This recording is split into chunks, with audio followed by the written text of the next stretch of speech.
वो तो बीजेपी उन्हीं लोगों को आगे बढ़ाती है, उन्हीं के काम करती है ना जी, जो आगे उनके काम आते हैं। इनका काम है धन खींचना, सत्ता में ज़मीनें कब्जाना।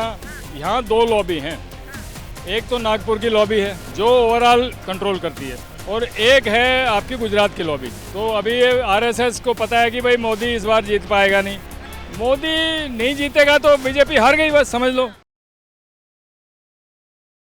नमस्कार, आप देख रहे हैं सौगन टीवी और मैं हूं आपके साथ राधिका शर्मा। बात की जाए भाजपा के महासचिव कैलाश विजयवर्गीय की, तो उनका कहना है कि मैं भोपाल में बैठे हुए इशारा करूंगा तो इंदौर में काम हो जाएगा। कहीं ना कहीं देखा जाए क्या मतलब है उनका इस कहने का। आइए बातचीत कर लेते हैं, जानने की कोशिश कर लेते हैं क्या कुछ कहना है। क्या कहेंगे सर? कैलाश विजयवर्गीय जो है आरएसएस का आदमी है, और आरएसएस का मेन तो वही मंदिरों का ही मामला होता है सारा।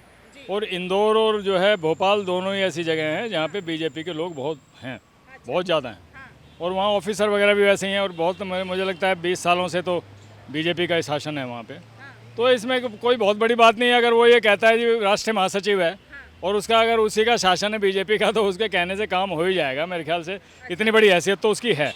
लेकिन वो सारा मामला वही है कि काम उन्हीं के होते हैं, बीजेपी वालों के काम होते हैं, दूसरों के नहीं होते। क्या वजह है बीजेपी वालों के ही काम होते हैं? वो तो बीजेपी उन्हीं लोगों को आगे बढ़ाती है, उन्हीं के काम करती है ना जी, जो आगे उनके काम आते हैं।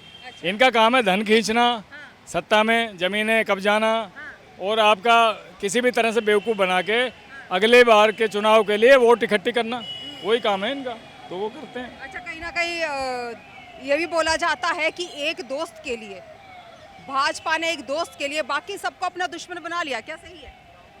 नहीं, कैसे दोस्त की बात कर रही हैं आप? किस दोस्त? अडानी की बात, अडानी अंबानी। अडानी देखो जी, ऐसा है, यहाँ दो लॉबी हैं। एक तो नागपुर की लॉबी है जो ओवरऑल कंट्रोल करती है, और एक है आपकी गुजरात की लॉबी। तो गुजरात की लॉबी जो है वो बेसिकली धन पे डिपेंड करती है, क्योंकि धन मुहैया गुजरात की लॉबी कराती है शुरू से।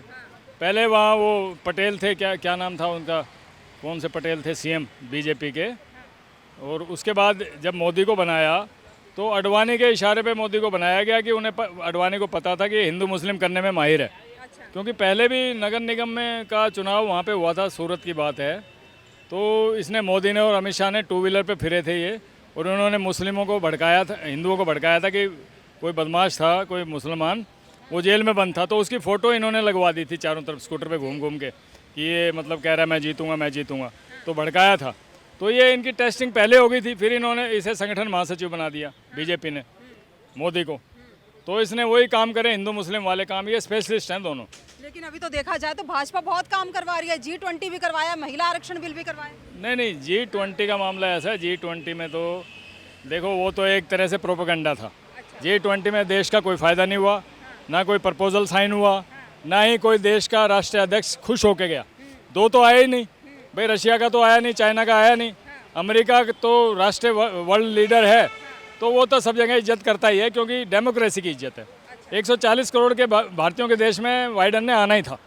वो मोदी का उसको लेना देना कुछ नहीं है। वो तो मोदी के खिलाफ बोला है जाके किसी दूसरी कंट्री में कि भाई इस तरह से इन्होंने ये प्रेस को बांध रखा है, और जो है स्वतंत्रता ख़त्म कर रखी है प्रेस की, वो सारी चीज़ बोला है।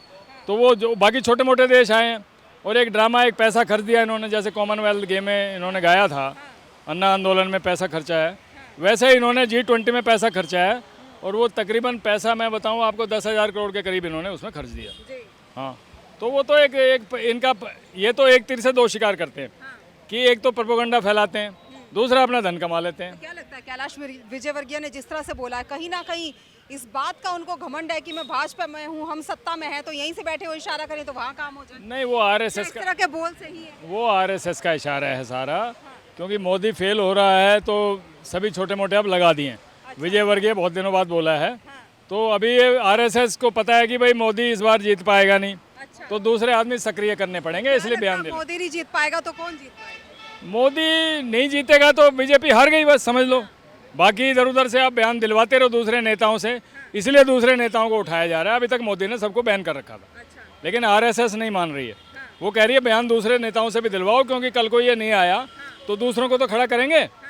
तो बीजेपी वैसे आनी नहीं है, इंडिया के बनने के बाद बीजेपी का आने का चांस नहीं है। तो कई तरह के नेता अपने बयान दे रहे हैं आरएसएस के कहने पे, वही है और बयान दे रहे हैं, मतलब कहीं ना कहीं देखा जाए तो आप ये कहना चाहते हैं कि भाजपा नहीं आने वाली है, इसलिए जो विपक्ष में है वो बयान दे रहे हैं, या जो इनके पक्ष में भी है कैलाश विजयवर्गीय को देखा जाए तो इसके भाजपा के ही महासचिव है, वो अपनी पार्टी के खिलाफ क्यों बोले?